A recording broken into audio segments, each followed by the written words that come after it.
Friends and family, welcome to another uncomfortable conversation with a married woman.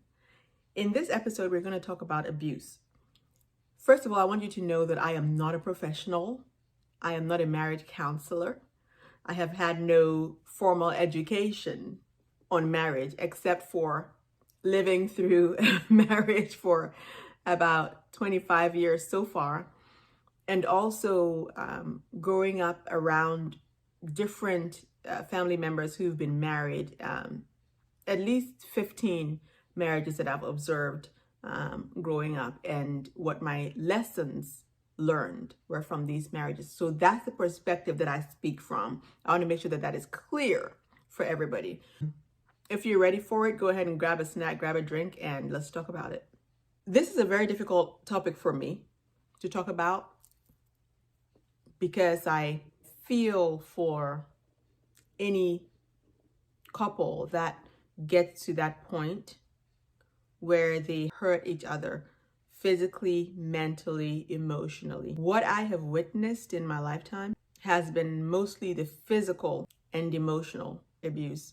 For anyone, if you find yourself in an abusive relationship, seek help. Because I see on the news and in social media the results of some of these abusive situations that could definitely have been avoided if action had been taken sooner than later. Okay, so please, if you're in that situation, just seek help. I was born into a divorce. My parents, my biological parents, had come to a point in their marriage where they were done, all done. And then, surprise, they were pregnant with me. So it was a difficult situation for both of them. Hearing different accounts from my mother and my father, and also from family members, emotionally, it was painful for both. And what I did see was that was a pain that lasted each of them a lifetime, basically, because it did leave scars for both of my parents that I saw as I got older.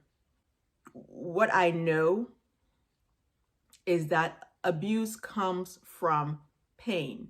Pain can be from that situation or from the baggage. Remember, I talked about everybody comes into marriage with baggage. You come from somewhere and you've learned certain things. You have a certain lifestyle. You have a certain perception of life and marriage. And you come with it into your marriage, expecting certain things. So from my father's side, what I've heard was he himself went through some not good things, and I can't talk about it because that's not what I saw. That's what I heard. And that made him a certain kind of way when it came to women. He definitely was a player. He enjoyed women. He spent whatever time he wanted to spend with them, and then he'd move on to the next one. Now, I don't know why he married them, because he wasn't somebody who ever settled down when it came to marriages. And even if not even marriages, he actually would move. We moved so much when I lived with my father. We moved so much. He seemed to be that kind of person where he needed change from time to time. He just needed change. You know what I mean? What I learned off my mother was that she was a more docile person, more subdued. She came from a certain background of stability, of order, longevity, and commitment. That's the background she came from. How the heck the two of them crossed paths and decided to get married, I can't.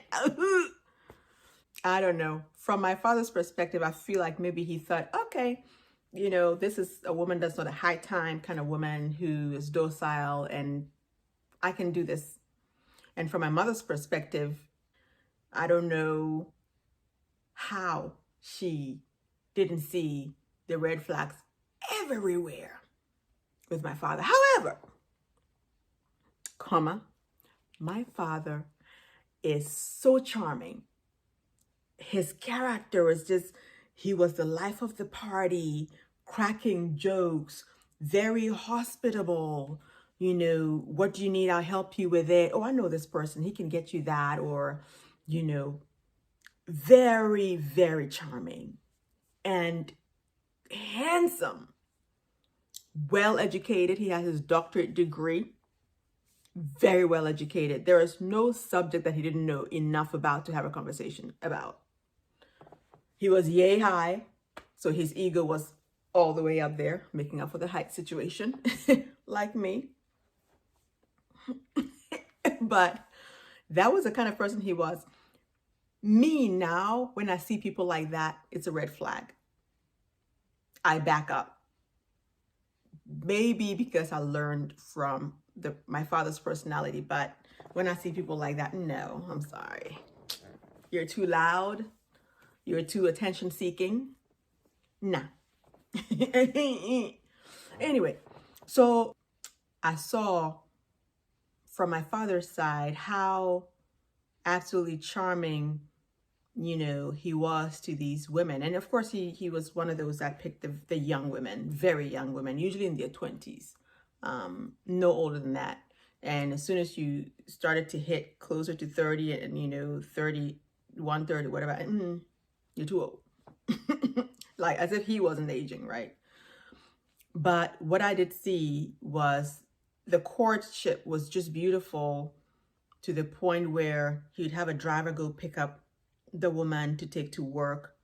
Most of them were people he worked with or in his work environment. That's another red flag. And it got to a point where the driver would bring the woman to our house and the woman would start to spend the night here and there. And then before you know it, my father did the traditional thing. He never did a wedding. I don't know if I think he and my mother did have the wedding situation, but other than that, traditionally back home, marriage ceremony is basically the man taking certain kind of drinks, knocking to the family of the wife to be to ask for her hand in marriage.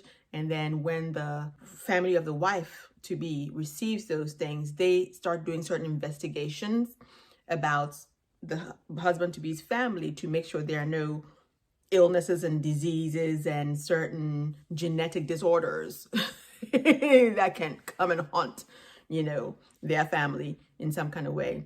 So that's traditionally that. And then when they find that, okay, good, we've done our investigation and this person is of good character and good blood in their family, then they do the traditional marriage, which was very simple. If you can research it, the traditional Ghanaian marriage. So when you want to break up or when you want to return the woman back to their family, like, I don't want to be married anymore, you take drinks again. Schnapps, gin, whatever it is, you take the drinks again to say, here, I'm done. So in a way, thinking about it, that may have been easier for him when it came to, divorcing these women. So it wasn't such a big deal to him to get married and get divorced, get married and get divorced. There was nothing on paper. There was nothing at the courthouse, none of that stuff. It was the traditional things. But at the same time, even while he was settling down in a new marriage, he was courting somebody else. So that was a pattern. And so by the time he was sick of this person, he was ready to take the drinks to that other one's family to start their married life together. And most of them he would have a child or two with. So yes, I ended up with about 12 or 13 siblings, yes, from my father's side. Now, as the marriage went on, they start eating together, and then it gets to a point where my father eats alone, and then it gets to a point where my father sleeps alone, and he always made sure that there was a room for his wife so that she could sleep alone when it comes to the point when he wanted to sleep alone. And so that's how you saw the progression of the marriage starting to break up. And then it goes to the point where they'd be verbally abusive and insulting each other. And then it would get to the point where the physical, like they actually physically fighting would happen. Now, I never saw the beginnings of who assaulted who first. I just saw and heard when they're in the middle of the altercation. And the end of it where I would see the woman with a bloody nose or whatever it is. So when I'm talking about abuse, there's a progression. I'm saying all this to say there's a progression. And you have to be very, very cognizant. I am so in tune to the progression of it. Listen, I have antennas like this. I see the first sign, listen, I am out of there. Out of there. I don't need to watch it to get to the certain point where you punch me before I know that the abuse has started. There are always signs. Always signs. Look, Google the profile of an abusive person, an abuser. There are always signs. It doesn't often just happen suddenly like that. Usually there's a progression where the disrespect starts. Okay. It starts with something as to me that's big, but some people it's oh, this small. Oh, they insulted me, or they disrespected me, or they disregarded my existence, or they lied to me. No, no, no, no, no, no, no, no, no. There's a progression there. I'm not saying anybody who does any of these things is an abuser, but I'm saying you have to watch. And if the person has been in a relationship before, and I know women, y'all feel like, oh, the other person is the ex-wife or the ex whatever is always the bad person. No. You better find out. You better ask what happened. Because the man or the woman who is the abuser will always tell you a beautiful story, what happened. And they always play the victim. So then you, on the other hand, are thinking, oh, that person is terrible and they did all these things. Come to find out, it is the reverse. I keep telling people there are always two sides to a story. Never hear one side and feel like you've got the whole picture. Never do that in any situation. Never. Because usually you don't get a full picture until you hear both sides. And sometimes there's more than two sides. The verbal affects a person mentally and emotionally. And sometimes it breaks your defenses down. And when those defenses are down, the physical can come in. So, and I'm saying this because it happens to women and it happens to men. People usually, when they think of abuse, they think it's always a man abusing a woman. No. I've seen women claw men's eyes out. Okay? Don't wait for it to escalate to that point. Do your research if you start seeing signs, because unfortunately, some people don't survive abusive marriages. As I'm talking through all these different episodes of working on your marriage and all those kinds of things, not this one. That is why I'm doing this video, not this one. If you're being abused, if you choose to work through it, that's on you. But for me, I value myself too much. You know what I mean? And that's why I keep telling you at the end of the video, be kind to yourself, be kind to your spouse, be respectful to yourself, be respectful to your spouse. I always say you first, because you have to value yourself before somebody will see your value and value you. So I need folks to understand, if there is abuse, please, please, there are different agencies that help you when you're in an abusive relationship. Again, you don't have to wait for it to get physical. There are all kinds of abuse. There are some that never get physical, but it does more damage in here.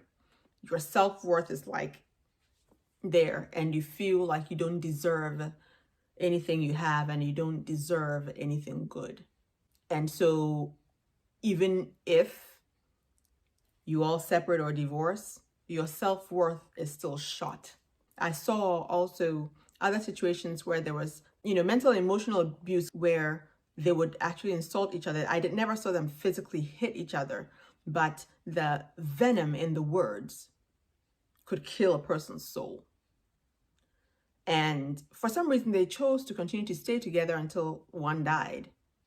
But they lived in separate bedrooms. They slept in separate bedrooms. They didn't eat together. They avoided each other, but they lived in the same house. And this one, it went both ways. I don't know who started it, but both were doing it. And then there's another situation that I lived in where the man decided that he would not contribute to the household in any way because some of my auntie's family, including myself, lived there, even though some of his family lived there as well. But he chose not to contribute financially in any way, but he ate and drank everything that my auntie cooked or made, but didn't contribute to it. I don't know what to call that. I don't know if it's some form of abuse or if it is just, I don't know what to call it. But that's not a marriage, is all I'm trying to say. That's not a marriage. And with that one, like I told you in my other video, my auntie did what she had to do. We were out of there in a blink. None of us children even knew the day that we're going to be out of there and if and when, but it happened, and we were gone out of that situation. You have to look at your situation and see whether it's physical, mental, emotional abuse. None of it is okay. I think people feel like only when it's physical that's when it's bad enough that you have to leave. No. Sometimes your spouse is cheating on you like you're the housemaid, and they can just, whenever they feel like it, have whatever other woman. It's not okay. It is not okay. And a lot of us women, and sometimes even the men, tolerate this when we have children with that person. It's a delicate situation when there are children involved. Definitely a very delicate situation when there are children involved. But your self-worth, remember that the children are looking at you and learning self-respect from you, right? So they're looking at what you're tolerating and absorbing it. And in future, in their lives, they will look back to the situation you were in and learn some lesson from it. The thing is it going to be a positive lesson or a negative lesson? And they will either say that is the way to be, or they will say, hell no, I ain't doing that. So you have to, every situation that you're in, when children are involved, you have to think about it, because some people stay in for the children, and that can go either way. That can go either way, because you're teaching your children something at that point, right? So I'm just saying that to say, if you're in an abusive relationship, please seek help for any level of abuse, any of it at all. Seek help, whether it's physical, mental, emotional. Seek help.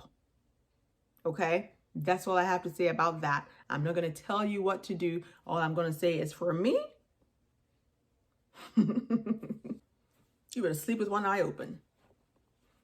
And that's all I'm going to say. So, listen, I'm a shrimp. I'm a 5'2", yay high, but I take no bullshit from nobody. None. I'm sorry. I use bad word. Am I in timeout? Okay, I'm putting myself in timeout. So in order to have, remember, in order to have a wonderful marriage, a thriving marriage, remember to respect yourself and your spouse. Remember to be kind to yourself and your spouse. Don't forget to subscribe. Don't forget to hit that notification bell. Share this video. And I want to know what you think about it, and if you've been in any of these situations and how you dealt with it. All right, so until the next video, you all take care of yourselves.